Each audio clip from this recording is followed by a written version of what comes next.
Amigos, ¿cómo van? ¿Qué es de sus vidas? Por fin me saqué de encima el episodio 2, que fue una tortura escucharme hablar y hablar por tantas horas, y editarme ha sido una experiencia espantosa, pero en fin, felizmente a ustedes les gustaron las dos partes. Ha sido lindo leer sus mensajes y conversar también con ustedes. Y a ver, me moría de ganas de grabar esto, incluso esperé a que el sol se ocultara para entrar más en el mood.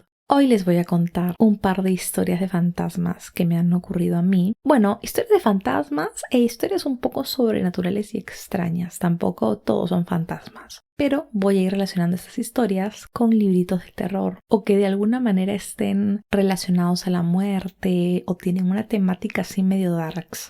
Y antes de empezar, disclaimer. Todo lo que voy a contar es de primera mano y no tengo ningún ánimo de estarme inventando cosas. Les voy a contar tal cual lo que viví, por extraño que se pueda escuchar. Acepto que existen cosas que escapan de mi comprensión y me alegra porque sería muy aburrido vivir en un mundo sin opción a lo fantástico.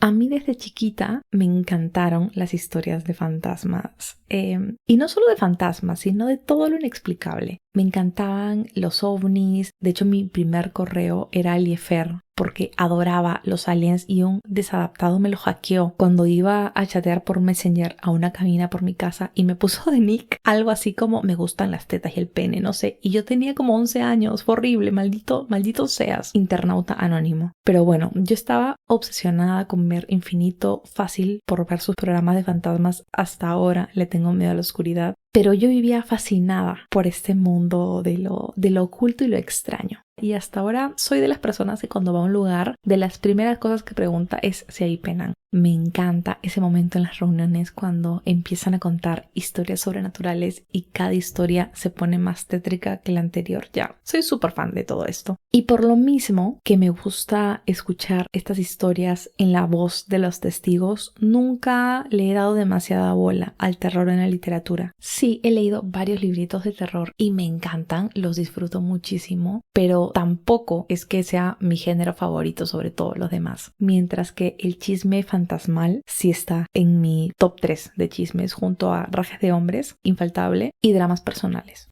Y aunque me encanta el terror, recuerden, duermo con la luz prendida para ahuyentar a las ánimas. Soy muy miedosa, así que leer cosas así demasiado tenebrosas me paltea un poco. Tengo pendiente El Exorcista, tengo pendiente La Semilla del Diablo, tengo pendiente El Resplandor. Pero bueno, espero que este episodio lo puedan escuchar de noche, a ver si los dejo siquiera un poquito asustados. Yo felizmente estoy hablándoles desde un departamento en el que no han pasado demasiadas cosas extrañas. Igual deben esperar a la última historia para descubrir eso. Pero si vamos a hablar de casas embrujadas, tenemos que regresar a donde todo comenzó, que es mi querida Tacna. Y para esto tenemos que retroceder en el tiempo unos 25 años, más o menos, cuando construir una casa desde cero sí entraba en las posibilidades de un matrimonio joven, ¿no? De clase media. Ese matrimonio en cuestión estaba conformado por mis papás cuando todavía se querían. Ambos son de Lima, pero se mudaron a Tacna al poco tiempo de haberse casado y también compraron un terreno que se convertiría más adelante en la casa más embrujada en la que he vivido. La casa de las golondrinas. Chan, chan, chan. Nota importante, la calle se llama Las Golondrinas. Yo he contado esta historia a un par de amigos y me decían, wow, ¿y por qué las golondrinas? ¿Qué pasó con las golondrinas? Y no hay ningún plot twist, no pasa nada con aves, es solo la calle. Pero igual suena cool, la casa de las golondrinas. Bueno, mis papás se separaron antes de acabar de construir la casa. Realmente el matrimonio de mis papás flopeó súper rápido, pero bueno, así sucede a veces, no pasa nada. Primero nos mudamos a la casa, mi mamá y yo. La situación era un poco extraña porque la casa en cuestión era enorme y nosotras éramos prácticamente una persona y media. Yo tendría 4 o 5 años y la casa tenía 3 dormitorios y cada dormitorio tenía un baño y aparte tenía estudio y la sala era inmensa, el patio tenía columpios. Olvídense, era muy grande. Sin embargo, vivir ahí se hizo un poco más llevadero porque exactamente al frente de esta casa vivía la mejor amiga de mi mamá, mi tía Marta, y también vivían sus papás y su hijo. El asunto es que mi tía Marta Marta estaba en el segundo piso de esta casa que estaba frente a la mía. Y es un detalle importante porque una vez nos mudamos, mi mamá empezó a sentir algunas noches que movían cosas en el techo. Sentía que jalaban cosas pesadas, que movían como muebles. Y a veces llamaba a mi tía Marta para que le dijera si es que veía a alguien en el techo de nuestra casa, ¿no? Desde su ventana. Por si alguien estaba, no sé, robando, jalando cosas. Y mi tía Marta se asomaba a su ventana y le decía que no había nada, que todo estaba bien y que no se preocupara, que se fuera a dormir. Y a medida que fueron pasando estos primeros días en la casa, mi mamá se dio cuenta que la bulla no era solo del techo, sino que también venía del comedor o de la sala o de la cocina. Sencillamente se sentía que había más gente en la casa. Una vez los ladrones estuvieron descartados del cuadro, mi mamá pensó que podrían ser los vecinos, pero claro, no teníamos vecinos. O sea, había un taller de carros al costado, pero solo venía un mecánico unas horas y se quitaba. Y del otro lado estaba la pista y del otro lado estaba un descampado. Así que la bulla venía de la misma casa. Como les decía, esto pasó de arranque. Y una vez estuvimos instaladas, empezaron a llegar las visitas, ¿no? Un par de amigas de mi mamá se fueron al toque de la casa porque les dio miedo estar ahí. Y al tiempo, mi abuelo viajó para visitarnos, ¿no? Conocer la casa, en fin. La cosa es que él se quedó a dormir en mi cuarto y soñó que unos brazos salían de la pared y lo ahorcaban. Y al día siguiente se fue a dormir a un hotel.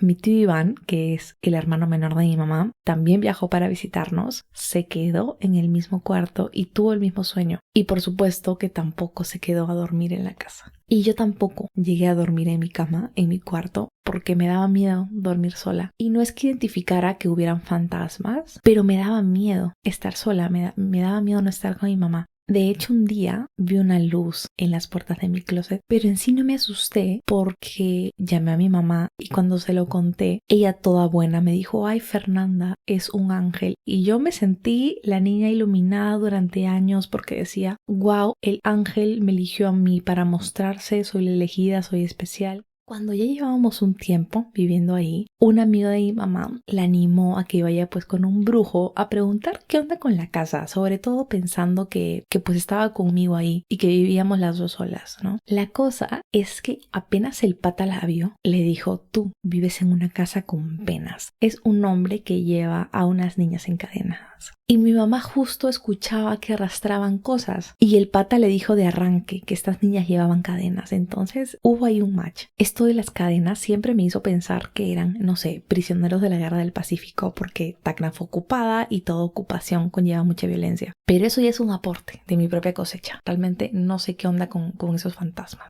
Justo hace unos días busqué en Google algo como golondrinas, Tacna, fantasmas y me salió una publicación de Tacna para el Mundo, que es una página de Facebook de Tacna, y era un post que nada que ver, de un triciclo de reciclador embrujado que había bajado solo por una avenida y no sé, me causó gracia que este tipo de cosas tan random sean noticia en Tacna, pero son las clases de cosas que pasan en ciudades pequeñas. Pero bueno, volvamos a los fantasmas. Este brujo le dijo a mi mamá que en la casa había un búho, así como un adorno, y que tenía que botarlo para que las penas disminuyeran.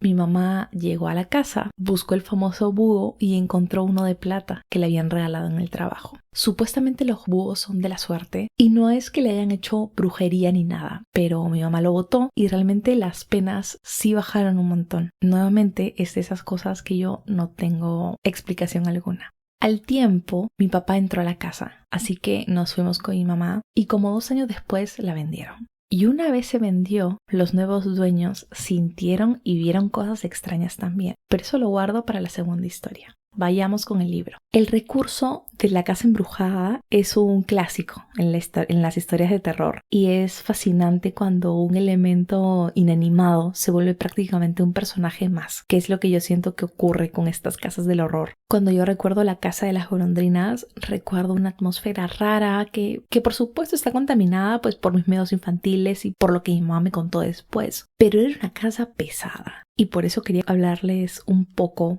de mi libro de terror favorito, que es Siempre hemos vivido en el castillo de Shirley Jackson, que es una novela indispensable para entender la novela gótica moderna y también observar algunas claves del terror contemporáneo y también del suspenso, creo. Siempre hemos vivido en el castillo nos presenta a Merricat Blackwood, que está a cargo de introducirnos a este castillo así muy entre comillas. Es una casa antigua en la que vive junto a su tío, que es un anciano, y su querida hermana Constance, porque el resto de la familia falleció hace muchos años. Y la gente del pueblo tiene mucho rechazo por los Blackwood, y este rechazo al inicio medio que no te cuadra como lector. Pero a medida que avanzas con la lectura entiendes perfectamente por qué son los vecinos dudosos de la cuadra. Este libro lo leí hace un par de años y me encantó. Cuando todas las piezas hacen clic, cierto escalofrío te recorre la espalda. Y cuando lo vuelves a leer, lo haces con otros ojos. Ya todo coge otro vuelo. Y esto de hecho me hace recordar mucho a Gillian Flynn en Perdida, paréntesis, que es el mejor thriller escrito en los últimos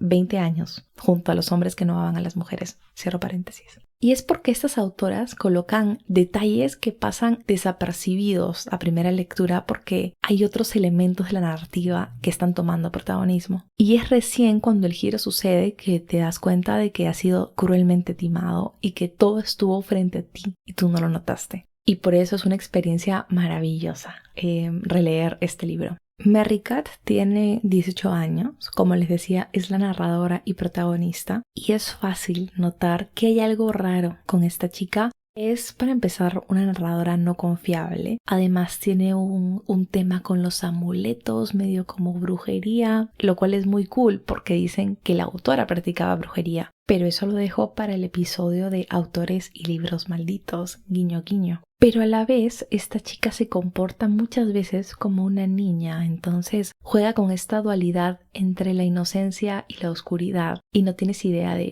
por dónde va a tirar en algunas ocasiones. Y si les mencionaba que es un pilar importante para la narrativa de terror contemporánea, es porque siento que podemos identificar algunas etapas. Por un momento estuvieron de moda los monstruos, tenemos a Drácula, tenemos a Frankenstein como estas grandes criaturas fantásticas, pero también están los fantasmas, que son quizás algo más cercano a la realidad o que tienen una explicación más sencilla y que nos pueden remitir al pasado o algo que atormenta a los personajes. O también están las distopías, que son este miedo a un gobierno autoritario, ¿no? Lo que podría pasar si caemos en las manos equivocadas. Todos estos son orígenes distintos del miedo y libros como Siempre hemos vivido en el castillo llegan para recordarnos que los verdaderos monstruos podemos ser nosotros. Es un libro muy inquietante, muy oscuro, muy atmosférico y de verdad que ver cómo la historia se desenvuelve mediante Merricat es increíble. Es un libro que te puede gustar si disfrutas de los clásicos de Drácula, de Carmila, o también si te gustan series modernas pero que tienen elementos así medio clasicones como La casa embrujada. Por ejemplo, La maldición de Hill House está basada en otro libro de Shirley Jackson. Me parece que si te gusta ese tipo de terror, te puede gustar este libro.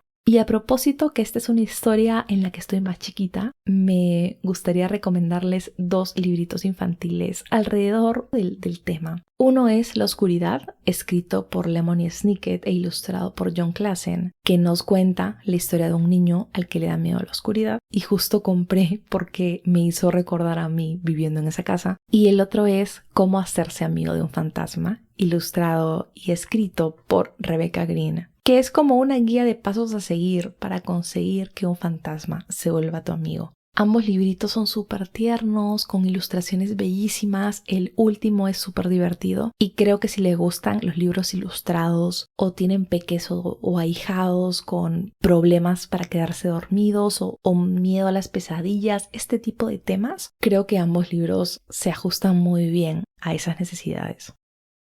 Volvamos a La casa de las golondrinas por última vez. Como les conté, la casa se vendió a un matrimonio un poco mayor que el de mis papás. Y al poco tiempo, la nueva dueña llamó a mi mamá para preguntarle si habían penado cuando mis papás vivían ahí. Obvio, mi mamá, súper mitómana, no, como crees, nunca pasó nada extraño. Pero la señora, por ejemplo, le contó que habían unos obreros, ¿no? Renovando la casa, a los que un día le llamó la atención porque habían sacado una radio de un cuarto, pues que no estaba abierto para ellos. Y ellos le dijeron a la señora que habían tenido que ir por la radio porque la casa les daba miedo, como que el silencio les incomodaba. Y además, otro obrero vio a 2 niñas meterse corriendo a un cuarto. Y claro, como en una construcción muchas veces se dejan las puertas abiertas porque hay gente entrando y saliendo, hay desmonte, etc. El obrero pensó que se habían metido estas 2 niñas, pero cuando entró al cuarto se dio cuenta que estaba vacío.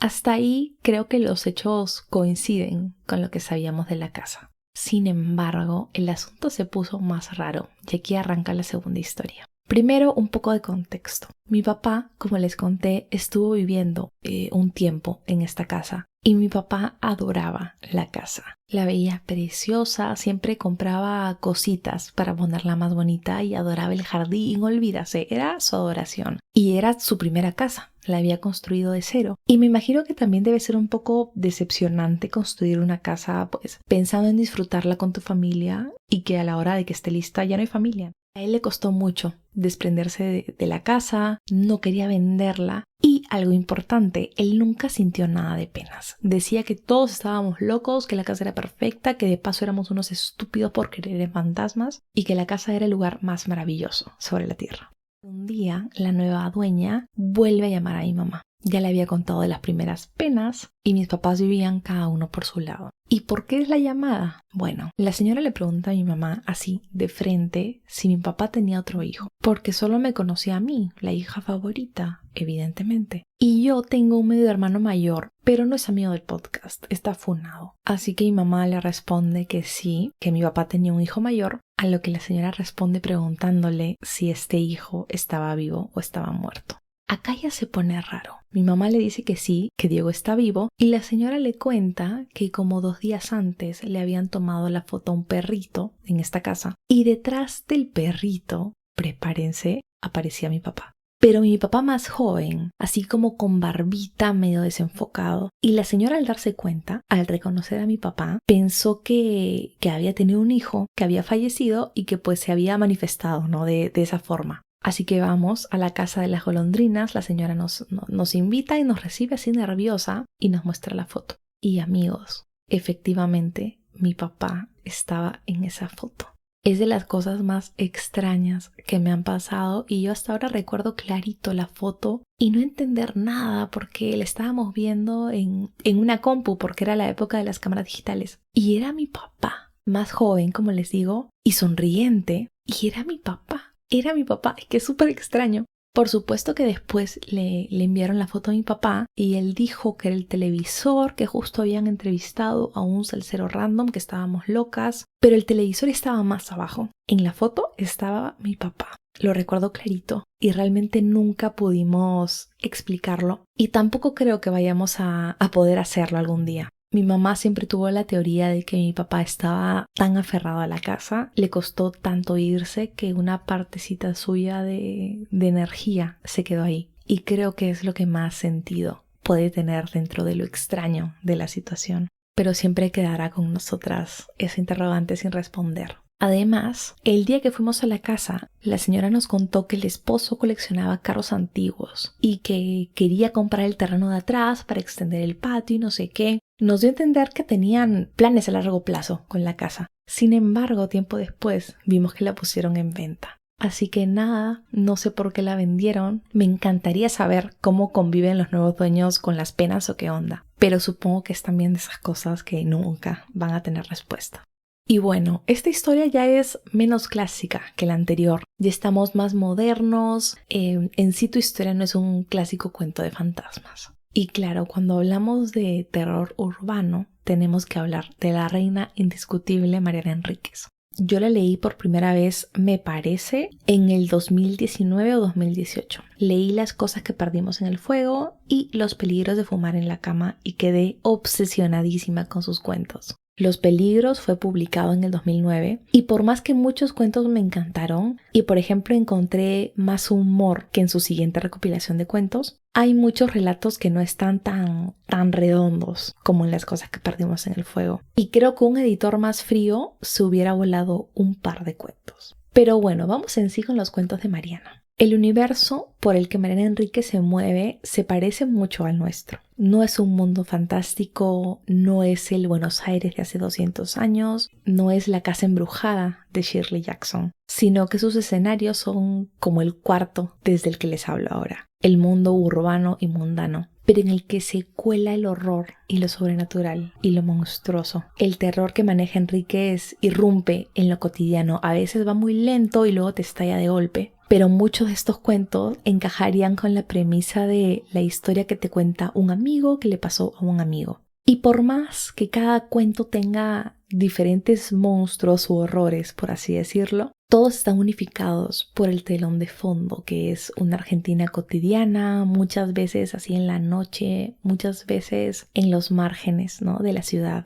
Por lo mismo, creo que sus cuentos le pueden gustar a entendidos del terror y a no entendidos del terror, a lectores de autores latinoamericanos o a gente que busque algo así breve que los pueda reenganchar con la lectura. Es un libro ya con un horror más en tu cara, ¿no? Que le entra lo sobrenatural, que le entra lo fantástico. Y de hecho, uno de los autores favoritos de Mariana Enríquez es Stephen King. Y me parece monstruo cuando autores tan valorados por la crítica dicen abiertamente que leen y que admiran a bestsellers. Porque hay mucho pretencioso en esta industria, mucho escritor o mucha escritora que le hace asco a la literatura comercial, que es finalmente la que para la olla de la industria. Yo no soy la más fan de Stephen King, tiene tantos libros que una no tiene idea por dónde empezar. Tengo un par de libros suyos pendientes, pero si estoy haciendo un episodio de libros de terror, tengo que recomendar algo del señor King, que es el amo y señor del terror. Y el libro que más me ha gustado de él es Carrie, que es curiosamente su primer libro.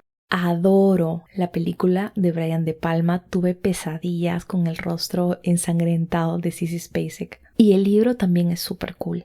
La historia la deben conocer. Es básicamente Matilda de Roald Dahl, pero con sangre de chancho y una mamá súper católica. Pero en caso no lo sepan, Carrie es una muchacha que desarrolla poderes telequinéticos y en casa es víctima del fanatismo religioso de su madre y en el colegio es víctima de los horribles adolescentes con los que estudia. Y estas violencias finalmente empujan a que todo explote. Carrie es de esos libros que se lee solo, que no lo puede soltar. Ella es un personaje entrañable, una víctima de sus circunstancias y su mamá es una maldita desgraciada que solo merece sufrimiento y desdichas. Lo leí hace como 10 años y creo que lo que más disfruté del libro es cómo el autor mete e intercala como recortes de diarios o de libros de no ficción. Entonces te da una vibra de historia basada en hechos reales. La narrativa también te mete estos elementos. Aparte que este juego que hace el autor de equiparar la violencia de los adolescentes con la de la madre religiosa está súper bien ejecutada. Y también el inicio del libro con la menstruación de Carrie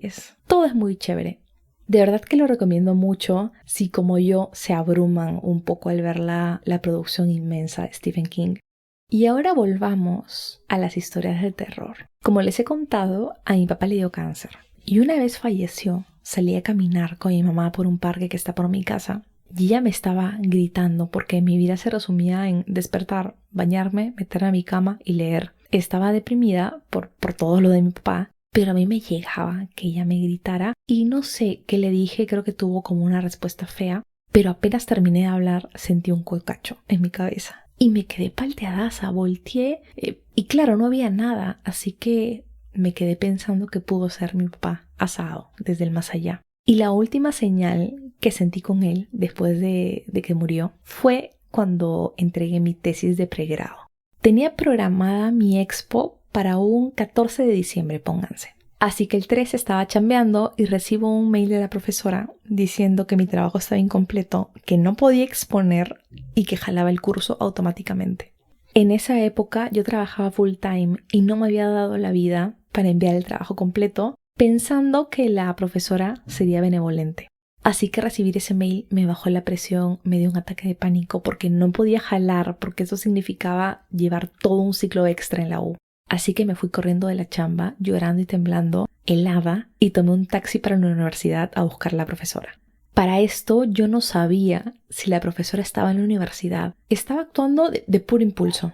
Y para esto, un par de días antes de que envié este avance, me dio un mental breakdown de madrugada. Me acuerdo clarito que salí a la ventana del comedor en la casa de mis abuelos. Serían, no sé, las 4 de la mañana. Y me puse así en modo, papá, si estás allí, dame una señal de que me voy a poder graduar. Así llorando. O sea, yo un desastre. Mi último ciclo fue horrible. Y obviamente no recibí ninguna señal. Pero estaba súper desesperada. Solo quería que algo en el universo me diga que todo iba a ir bien. Cosa que llego a la universidad y me encuentro a la profesora. Lo que en sí fue un milagro porque, como les digo, yo no sabía dónde estaba ella. La profesora me ve tan hecha mierda, tan temblando, tan desencajada, que me dijo ya, mándame una nueva versión, pero no expongas mañana. Expon el 16. Y pucha, me puse a llorar más, le agradecí, me fui a mi casa a terminar el trabajo y en el camino me di cuenta que me habían cambiado la fecha de exposición al aniversario número 4 del fallecimiento de mi papá. Entonces, que haya encontrado a la profesora de pura suerte y que me haya cambiado la fecha al 16, yo sentí que era una señal. Pero el día de la expo, antes de tomar la palabra, se abrió la puerta. Como que se abrió y se cerró. Y sentí que fue mi papá, que me estaba diciendo que no tuviera dudas de que él había tenido algo que ver, ¿no? Fue la confirmación de esta corazonada mía. Y pasando a los libros para no llorar, en este apartado me he querido centrar en libros que orbiten alrededor de la muerte. Y arranco con un par de libros infantiles que siento que pueden resonar mucho con gente adulta. Uno de ellos es Hoy la muerte, de Elizabeth Helland Larsen y Marianne Schneider, que es una suerte de poema ilustrado que nos cuenta qué es la muerte en diferentes culturas y nos hace verla como parte del proceso de la vida, como un cierre bonito. Y es súper feeling, súper emocionante. Y ese también es el corte de mi otra recomendación, que es un clasicazo de la literatura infantil. El libro es El pato y la muerte, de Wolf Eldruch. No sé, perdónenme mi alemán. Que nos cuenta la historia de un pato al que un día se le presenta la muerte y pasan un par de días juntos antes que se lo lleve. Y el otro es un libro doble del Fondo de Cultura Económico. Contiene 2 historias, una inicia por la tapa, una inicia por la contratapa y en el medio ambas tienen como el mismo final. Es un poco extraño contarles sin caer en spoilers. Pero una de las historias es La madre y la muerte, escrita por Alberto Laiseca, y la otra es La partida, escrita por Alberto Chimal. Ambas están ilustradas por Nicolás Arizpe y la edición es una cosa hermosa. Y las dos nos enseñan a madres perdiendo a sus hijos y qué hacen para encarar a la muerte. Todos estos libros son preciosos. Creo que la muerte es un tema muy difícil de hablar con los niños y herramientas como esta nos permiten ayudarlos. Pero creo que estos libros son igual de valiosos para los adultos que están atravesando este tipo de procesos. Nosotros manejamos muy mal la muerte. Obviamente es algo tristísimo y nos destruye cuando un ser querido se va, pero es también en parte porque nunca queremos hablar de eso. Cuando alguien dice, ay, cuando me muera, al toque estamos, no, cállate por favor, basta, no lo menciones, como si con estas palabras pudiéramos ahuyentar a la muerte. Y cuando finalmente esta nos sorprende, nos encuentra con la guardia baja, porque nunca tuvimos esa conversación al respecto. No sé, igual es un tema que tengo pendiente yo trabajar, pero si mis palabras resuenan un poco con ustedes, les recomiendo mucho estos 3 libros. El del pato y la muerte es precioso, de verdad, los 3 son súper bonitos. Y si ya estamos hablando de la muerte, tenemos que hablar de la señorita Caitlin Doughty. Ella es una directora funeraria que también crea contenido en YouTube sobre la muerte y los procesos funerarios. Y también es tanatopractora, que son estas personas que se encargan de que los cadáveres estén perfectos en el velatorio, del traslado, etc. Y además tiene una funeraria alternativa que se rige más o menos por estos motivos en los libros que les recomendé, ¿no? De ver la muerte como parte de la vida. Caitlin es la autora de Más allá de la eternidad. Les cuento. De aquí a la eternidad es un viaje por los rituales funerarios de distintas culturas y países que nos hacen ver cómo, a lo largo de la historia, la humanidad se ha enfrentado a la mortalidad de maneras tan diferentes y en ocasiones también muy similares, ¿no? Es un poco ver los encuentros y desencuentros. Es un libro muy interesante, es un ensayo de Capitán Swing que siempre traduce librazos. Y en este explorar la muerte, más allá de poder ver las curiosidades de algunos ritos funerarios o las cosas extrañas, podemos darnos cuenta cómo este miedo a morir y este silencio administrativo alrededor de la muerte es algo muy de los tiempos modernos. Además, es súper divertido. Creo que es importante ver con humor el asunto de la muerte. Creo que es bien interesante leer este tipo de miradas sobre temas tan densos y de los que siento se habla muy poco. Y retomando las historias de fantasmas, la anterior no fue la última que involucra a mi papá. Y todo se pone cada vez más extraño. Perturbador, diría Dross. Les cuento. Varios años después de que mi papá falleciera, mi mamá estuvo postulando a un trabajo y le dijo a un amigo que no sabía si le iban a llamar, que no sé qué. Y el amigo le dijo: Patty, te doy el número de mi bruja / medium para que te responda, yo te invito a la sesión, que no sé qué. Para este momento ya se habrán dado cuenta que cuando entra un brujo, la cosa se pone rara. La cosa es que él pagó, contactó a mi mamá con la muchacha y esta chica leía por WhatsApp las cartas y además era medium y no sé qué. Mi mamá le escribe y antes de poder decirle: oye, quiero que me leas por esta oportunidad de trabajo, bla, bla, bla, la flaca le dijo de arranque: estoy con David.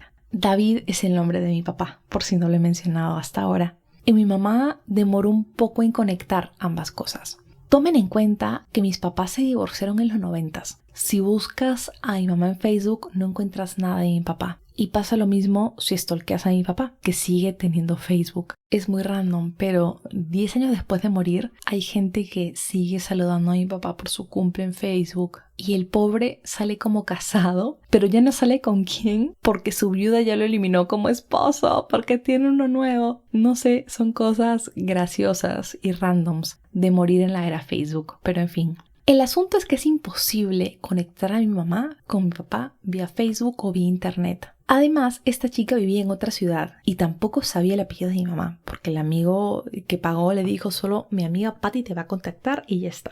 Y bueno, esta muchacha le empieza a decir a mi mamá muchas cosas de la muerte de mi papá. Le decía que lo tenía al costado y dio muchos detalles. Pero uno de los más importantes es que mi papá le decía a esta chica que en sus últimas horas él luchó por despertarse y que se había aferrado a sobrevivir hasta el último minuto y que él solo quería despertar y despertar y despertar. Y todo esto a mi mamá no le cuadraba, pero cuando me lo contó a mí sí me cuadró, porque yo la última vez que lo vi como en medio de una pesadilla, así respirando muy fuerte en UCI. Pero el doctor me dijo que ya no iba a despertar. Entonces, esta imagen de mi papá respirando fuerte como en medio de una pesadilla se me quedó grabadísima. Y ni siquiera lo llegué a comentar con mi mamá porque todo el tema me dolía mucho. Y esta imagen era la misma que le estaba diciendo esta chica a mi mamá. ¿Y cómo sabía esta chica cosas de la muerte de mi papá que sabía yo y que no sabía nadie más? Y le mencionó muchísimos más detalles que a mí me hacían sentido y a mi mamá no. Por ejemplo, también le mencionaba que le dolía la espalda y mi mamá decía no le dolía la espalda. Pero la última vez que yo fui a Tacna, antes de que supiéramos que estaba enfermo mi papá, él me pidió que le ponga estos parchecitos en la espalda porque él pensaba que era un dolor muscular, pero eran los riñones. Y claro, eran detalles que yo no me había detenido a contarle a mi mamá. Y que esta chica sí sabía, era todo súper extraño. Y aparte todo por WhatsApp, olvídense, muy raro todo. Pero lo más extraño llegó cuando esta flaca le dijo a mi mamá que a mi papá le habían hecho brujería y que por eso había muerto tan rápido. Para esto mi papá era un señor de, no sé, 1,85 m, sin vicios, sano, deportista, tenía 49 años. Y la enfermedad se lo llevó rapidísimo. Pero no solo esto. La chica, la medium, le dijo a mi mamá que la brujería se la había hecho la mamá de su último hijo. Es decir, que yo tenía un hermano más, un hermano menor, del que por supuesto yo no tenía idea. Y todo esto hubiera quedado en una anécdota muy extraña, de no ser por qué, un par de años después, trabajé en una feria de libro con un librero que decían que era brujo. Nuevamente, entran los brujos a estas historias y pasan cosas. Este pata había tenido un par de comentarios que paltearon a algunas personas, así de saber cosas medio privadas. E incluso, en una ocasión, había una chica pues cargando una caja de libros y el pata le dijo: no cargues, tú no debes cargar. Y ella se quedó medio palteada, ¿no? ¿Por qué no voy a cargar? Y el pata le dijo, tú no debes cargar porque estás embarazada. Chan. Ella no lo sabía, pero después de que él le insistiera, ella se hizo la prueba y efectivamente estaba embarazada. Pero bueno, pasaron un par de cositas de este estilo. Y uno de estos días de feria, el pata se me acerca así de, hola Fer, ¿cómo vas? Y yo de, hola amigo, ¿qué onda? ¿Qué tal? Y me dice, tu papá está muerto, ¿no, Fernanda? Yo me palteo, obviamente, porque ella sabía que era brujo y todo este tema, ¿no? Y le digo que sí. Y luego él me pregunta, ¿y a tu hermano menor ya lo conociste? Uf, es que lo cuento y se me pone la piel de gallina, porque esto yo no lo había compartido con nadie de mi trabajo y tampoco en ninguna red social ni nada. Y él me lo preguntó como si supiera que yo sabía de la existencia de este supuesto hermano. Todo muy extraño. Además que no sabía nada de mi vida este pata, ¿no? Para preguntarme algo así. Yo le dije que no lo conocía todavía. Y él me dijo, lo vas a conocer, pero fácil demora un poco. Y se quitó. Y hasta el día de hoy no conozco a este supuesto hermano menor, hermana menor, hermana menor. No sé si exista, pero no sé cómo estas dos personas distintas pudieron decirme lo mismo. Creo que es de esas cosas que sencillamente no tienen explicación ni respuesta. ¿Quién sabe si es verdad? Supongo que en un momento me enteraré de lo que me tenga que enterar. Igual si este hermano aparece, yo me voy a encargar de ser su hermana favorita. No se lo voy a dejar a Diego. Amigos, esta historia sí me paltea. Lo de la bruja esta de WhatsApp, que supiera cosas, no sé, todo es loquísimo. Pero bueno, pasamos a los libros y quiero ir con elementos que no suelo leer mucho, porque en sí estas historias con mi supuesto hermano tacneño están súper fuera de mi elemento. Hay brujos, hay conexiones con fantasmas vía WhatsApp, hay brujería, no sé, no estoy familiarizada con este tipo de historias. Y arranco con una novela gótica. Como la historia de este supuesto hermano es rara, no quiero ir con las típicas historias de terror. Leí el cuento número 13 hace casi 10 años y es de esas novelas de las que no recuerdo muchos detalles, pero hay cositas que se me han grabado muy bien y de hecho no las puedo mencionar porque son parte importante de alguno de los plot twists, pero déjenme contarles de qué se trata el libro. Como curiosidad, creo que sirvió de inspiración para Los 7 esposos de Evelyn Hugo. Los 7 esposos, los 7 maridos. Los 7 hombres de Evelyn Hugo, porque esta novela nos presenta a Vida Winter, una escritora celebradísima que ya está muy mayor y que no quiere irse de este mundo sin dejar sus memorias. Así que contacta a una joven librera para que la entreviste y se encargue de este libro, que es también la premisa del libro que les menciono, ¿no? De Taylor Jenkins Reid. Y bueno, está de más decir que la autora es súper misteriosa y nunca ha compartido demasiado de su vida. Y la librera se cuestiona porque ella es la elegida. Como les digo, hay muchas similitudes entre estos dos libros. Y una vez Vida Winter empieza a contar su historia, el libro se lee solo y son casi 500 páginas. Como les mencioné, es una novela gótica, una novela de misterio y se narra a dos tiempos. El primero es el actual, con la escritora escuchando y conociendo a Vida Winter, y el otro es el relato que ella cuenta. Y hay mansiones alejadas del pueblo, hay fantasmas, hay secretos, también hay un homenaje muy bonito a estas grandes novelas clásicas del estilo de Otra vuelta de tuerca de Henry James y sobre todo a los libros de las hermanas Bronte, Las cumbres borrascosas, Jane Eyre y también Rebeca de Daphne du Maurier. Y claro, como las protagonistas son una librera y una escritora, todas estas referencias y guiños se sienten muy naturales. Lo recomiendo mucho si te gusta la narrativa sentimental o también los libros de historia, los libros así medio oscuros. Incluso si te ha gustado el de Los 7 esposos de Evelyn Hugo, fijo te va a gustar este. Te puede gustar hasta más. Y me da pena que lo que mejor tengo grabado de este libro sea spoiler. Pero escríbame por Instagram si quiere que les chismee ya con detalle porque no lo van a leer. Y continuando con la línea de lecturas inusuales para mí, les quiero recomendar una de mis lecturas actuales, que es El huésped y otros relatos siniestros de Amparo Dávila, que estoy disfrutando un montón gracias a una edición bellísima ilustrada por Santiago Caruso que trae el Fondo de Cultura Económica. El huésped, que es el cuento que da el título al libro y también es el más famoso de la autora, nos cuenta cómo la normalidad de una familia se quiebra y se trastoca cuando a su dinámica entra un inquilino misterioso. Como son cuentos, igual que en el caso de Mariana Enríquez, medio que no puedo comentar tanto las tramas, porque es muy fácil spoilear y valorarles la experiencia, aparte que son textos bien breves. Pero creo que lo que les menciono del huésped es el tema recurrente en la autora. Sus cuentos son como una olla a presión que está pitando, hay una falsa sensación de calma, pero el lector intuye que hay algo mal, que las cosas no son normales. Hay un constante coqueteo con la locura de parte de algunos de sus personajes y todo crea una atmósfera muy inquietante, así muy de mal cuerpo.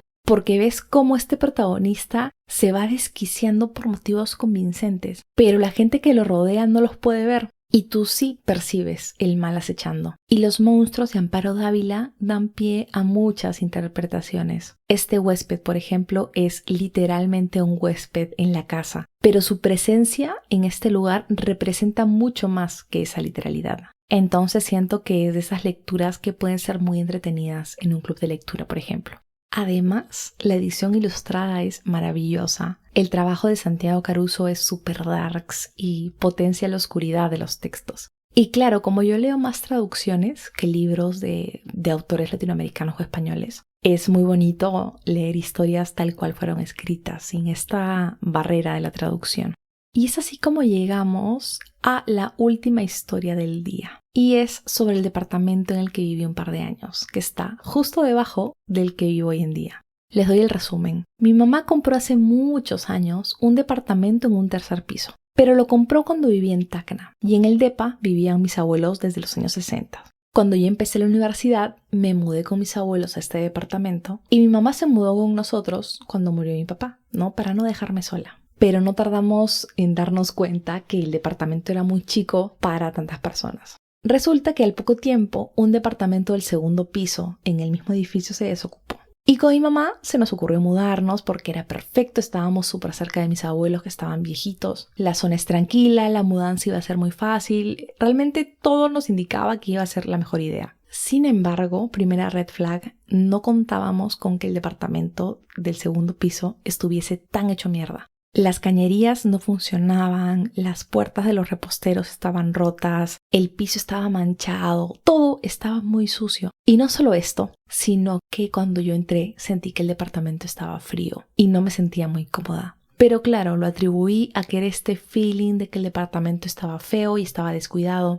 Porque días después regresé, cuando ya estaban los obreros arreglándolo y sentí el ambiente muy diferente. Así que a las semanas nos mudamos al departamento y todo bien. Pero de cuando en cuando pasaban cosas raras. Un par de veces creí ver algo debajo de mi cama que confundí con mis gatos. O desaparecían cosas. También sentía como si alguien entrara, escuchaba las llaves y los pasos y salía y no había nadie. O movían cosas, no sé. Pero eran episodios muy espaciados, muy de cuando en cuando. Pero les detallo uno del que tengo foto y la voy a poner en Instagram para traumarlos. Les cuento. Un día mi mamá estaba cocinando y yo salí a dejarle algo a mi abuela, que como les mencioné vivía en el tercer piso. La cosa es que regreso al departamento y vi desde la sala que cerca del marco de la puerta del cuarto de mi mamá había un cuchillo clavado en el piso. Así, en el piso del parquet. E instantáneamente me da un sentimiento feo, como de algo muy violento. Y el toque grito: mamá, ¿por qué has puesto ese cuchillo ahí? Y mi mamá sale de la cocina pálida y me dice que acababa de ver el cuchillo ahí y pensó que yo lo había puesto en ese lugar. Nos acercamos y el cuchillo estaba clavado en el piso tal cual. Ninguna de las dos había comido en ese cuarto, nadie más había entrado a la casa, solo estábamos las dos. Y empezamos a hacer experimentos como de dejar caer cuchillos para ver si se clavaban así. Y en realidad solo se clavaban como ese cuchillo si lo empuñabas con fuerza, como acuchillando el piso. Súper extraño, inexplicable, no lo conectamos apenas. O sea, no es que pasó esto y poltergeist en mi casa, pero fue muy raro. Igual les voy a dejar la foto para que se asusten. Pero bueno, fin del paréntesis, salto en el tiempo. Llega la pandemia, así que acordamos con mi mamá que ella subiría con mis abuelos al tercer piso y yo buscaría una roommate para no perder mi garantía. se mudó una roommate conmigo, todo cool, de cuando en cuando pasaban cosas medio raras y después de como año y medio de convivencia, mi roommate me dice que se tiene que ir. Y claro, llega este día en el que me muestra cómo está el cuarto antes de que se vaya y me enseña que en su puerta tiene como una mancha negra que siempre aparece y que ella limpia. Ella creía que era humedad, pero igual era extraño porque en el baño, que es pues donde está el vapor de la ducha, no se formaba ninguna mancha. Pero solo dijimos que raro. La mancha negra estaba en su puerta, en el lado que daba a su cuarto. Y acuérdense, este era el cuarto donde había vivido antes mi mamá. Finalmente ella se va. Yo me quedé como, no sé, un mes más en el departamento antes de irme. Mi mamá me visita y me dice: ay, Fer, qué lindo que te vas. Por fin te puedo contar de las penas de este departamento. Por supuesto, yo traumada, pálida, le escucho. Y mi mamá me cuenta que en los primeros días en los que bajó a conocer el departamento, la señora que se iba le dijo: el dueño del departamento me ha dicho que tú lo quieres alquilar. Y te quiero decir algo porque sé que te mudas con tu hija, pero este departamento está embrujado.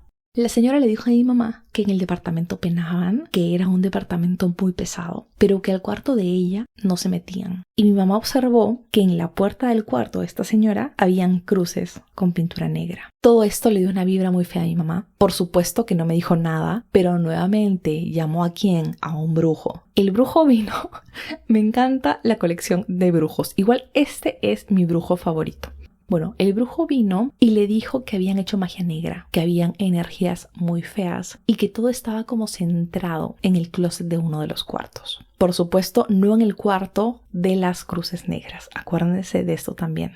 Y mi mamá me contó que este pata hacía como la mímica de estar jalando algo del closet y el pata sudaba, o sea, como si le estuviera jalando en la vida real, y lo tiraba contra las ventanas y las ventanas temblaban cuando él empujaba esta cosa que sacaba del closet. El pata estuvo así buen rato, mi mamá estaba asustada, el cuarto se sentía así frío y las ventanas temblaban cuando el pata, ¡paf!, tiraba la energía o lo que sea que hubiera ahí. Y después de un buen rato, el pata le dijo a mi mamá: esto ya está habitable, ven con tu hija. Y claro, el primer día que yo bajé fue pre-brujo, con energía pesada. Y cuando regresé fue post-brujo, que yo lo sentí más bonito y que lo atribuí al 100% pues a la obra y las renovaciones. Por supuesto que mi mamá me hizo la cagada de darme el cuarto donde pasó todo esto. Obviamente ella no iba a vivir con Belcebú en el closet. Otro detalle curioso es que, ¿recuerdan lo de la puerta, no? Esta mancha negra que me enseñó mi roommate que aparecía en su puerta. Bueno, esta mancha negra salía de la misma puerta que antes había tenido cruces negras. Las cruces habían estado pintadas en la parte de afuera de la puerta, o sea, la que daba al pasillo, y la mancha aparecía adentro del cuarto. E incluso cuando mi mamá me contó la historia, pues me paré, ¿no?, a ver la puerta y me di cuenta cómo la pintura blanca estaba cubriendo 3 dibujos que antes habían sido 3 cruces negras. Pero vayamos con los libros. Y así como no les he podido hablar de libros infantiles, y me encantan, tampoco he podido hablar de cómics, y yo adoro las novelas gráficas. Así que he elegido un par que contienen muchas historias dentro, porque mi historia con este departamento es un poco una pequeña antología de cosas extrañas. Primero quiero recomendarles Lo que más me gusta son los monstruos, de Emil Ferris. Esta es una novela gráfica monumental en todos los sentidos porque su historia es bien ambiciosa y el libro tiene más de 400 páginas en un formato grande, es gigante y el libro debe pesar como unos 3 o 4 kilos. Esta novela gráfica nos presenta a Karen Reyes, que es una niña migrante fan de las películas de terror de serie B que vive en el Chicago de los años 60. Y esta pasión por la iconografía de las revistas pulp de monstruos y estos personajes clásicos de horror es como el lente a través del que vemos la historia, porque ella se visualiza a sí misma como una niña lobo detective que está lista para resolver su primer caso, que es el asesinato de su vecina del piso de arriba. Y en esta búsqueda de respuestas, Karen descubre no solo la historia de Anka, que es la vecina, una sobreviviente del Holocausto, sino también la de su hermano, que está a punto de ir a la guerra de Vietnam, y la de más vecinos del edificio, ¿no? Y se pasea por temas como el racismo, la infancia, la pérdida de la inocencia, la migración, la guerra, la orientación sexual. Olvídense, como les mencionaba, es un planteamiento bien ambicioso. Y medio que tiene este elemento coming of age, porque Karen es una niña que está viviendo el incómodo transicionar hacia la adolescencia. Es fácil sentirse un monstruo en este periodo y para Karen es literal porque se ve como una niña lobo y a la vez juega con esto de la fantasía de una niña, ¿no? Hasta qué punto es un juego y una fascinación por los monstruos y en qué momento se vuelve un mecanismo de supervivencia para poder lidiar con las cosas que va descubriendo. Porque se tocan temas bien duros. Es un libro súper triste. Y son tantas historias que en un momento puede ser hasta abrumador el asunto. Pero a medida que se van cerrando las historias, te das cuenta de la dimensión de esta novela. Además, visualmente es espectacular. Las páginas se asemejan a bloc de notas y todas las ilustraciones parecen hechas así a tinta de lapiceros de colores. Y las ilustraciones son muy creepy, a veces incomodan al lector, hasta que te pueden dar asco, así como ponerte nervioso. Y que un libro genere este tipo de sensaciones siempre me parece súper chévere. Este libro fue publicado en el 2017. Yo leí la traducción de Reservoir Books en el 2020 y me parece que la segunda parte estaba programada para el 2021. Pero justo he entrado a Goodreads a ver qué onda con la segunda parte y han cambiado la fecha de lanzamiento del libro al 2050. Espero que sea una broma de mal gusto, pero igual recomiendo un montón este libro si les gusta el terror clásico o si te gustan estos cómics como Mouse o los libros de Alison Bechdel. Vayamos con el otro librito y es mi novela gráfica de terror favorita.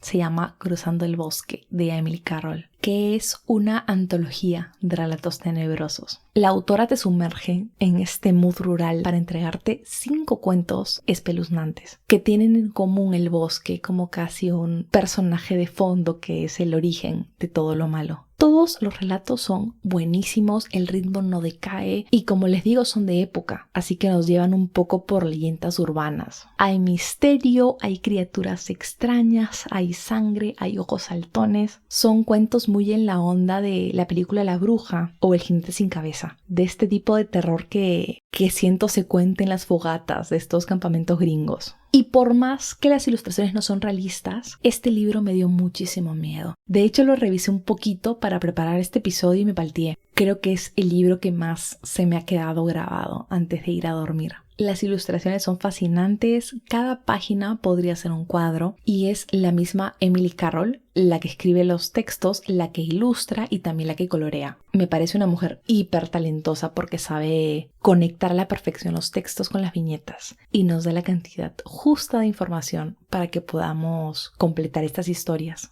Me gustaría terminar el episodio leyéndoles una pequeña partecita del libro que es parte de una suerte de epílogo. Yo tengo el libro en inglés, así que la traducción es mía. De hecho, el libro en español debe tener una mucho mejor planteada. Pero para darles contexto, tenemos a la Caperucita Roja llegando a casa después de haber atravesado el bosque. Se mete en su cama y piensa, wow, qué alivio llegar a casa sin cruzarme con el lobo. Y aquí entra la frase que les quiero leer. Oh, no te acercaste con el lobo, pero deberás cruzar el bosque una y otra vez, dijo una sombra sobre la ventana. Y deberás tener mucha suerte para evitar al lobo todas las veces, mientras que el lobo solo necesita suerte una vez para encontrarte. Y con esto los dejo, queridos escuchas. Están más que invitados a dejar su comentario en Spotify sobre qué tal les pareció el episodio. En el Instagram, Una Mala Lectora, encuentran la lista completa de libros y también más contenido cool como la foto del cuchillo, el post random del triciclo embrujado y más cositas que también voy compartiendo por ahí. Espero que les hayan gustado mis historias, que se queden con una que otra recomendación. Y antes de irme, tengo un aviso parroquial y es que viendo mis habilidades con el programa de edición de audio y que más o menos me estoy adaptando al ritmo de tener un podcast y esto, he decidido temporalmente hacer 3 episodios mensuales y tener una semana de break como para poder ordenarme un poco. Creo que una vez le agarre ritmo voy a poder pasarlo a los 4 episodios mensuales que quería. Creo que solo es cuestión de agarrar el ritmo y poder acoplar esto muy bien a mi rutina. Porque realmente me gusta mucho poder chismear y conversar, hablar de libros, que es algo que me encanta. Y sobre todo después poder conversar con ustedes, así que están más que invitados a escribirme, contarme sus historias de fantasmas, eso lo valoraría mucho. O si han leído algunas de mis recomendaciones, no sé. Estoy como Una Mala Lectora en Instagram, también como Fer Espinosa L si prefieren escribirme por ahí. Y agradezco de antemano su comprensión igual más adelante van a ser recompensados. Y también compartan el podcast con sus amigos amantes del terror. Por favor, no se lo manden a sus amigos escépticos, porque no voy a poder soportar el hate y me van a quebrar el espíritu. A mí me escuchan la próxima semana. Estamos conversando y buenas noches.